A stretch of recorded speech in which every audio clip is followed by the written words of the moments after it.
Okay, so you've completed section number 1, and we're going to move on to section number 2. By now you're getting the hang of it, and you can follow along rather easily. Section number 2 covers learning units 4 through 7. Learning unit 4 is looking at some labor disputes, some various strikes that have gone on in the early 1900s, maybe even into the late 1800s.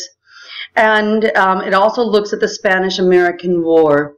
The Learning Unit 5 covers progressivism with all the labor disputes that had gone on in the previous chapter.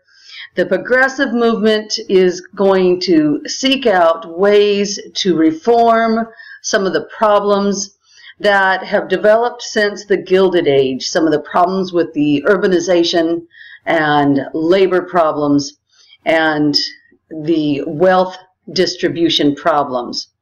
And Learning Unit 6 looks at World War I, explains the causes that America got involved in World War I, looks at some of the major battles, and then it'll look at the home front. What was the Americans doing that didn't go to the war during World War I? And Learning Unit 7, we're going to look at the Roaring Twenties, and we're going to see some major changes in the United States as the economy becomes freewheeling, and then we're going to see that economy dive into the beginnings of the Great Depression. As you finish Learning Unit 7, you move on to the assessment module that will assess how much you understood of Learning Units 4 through 7 before you move on to section number 3.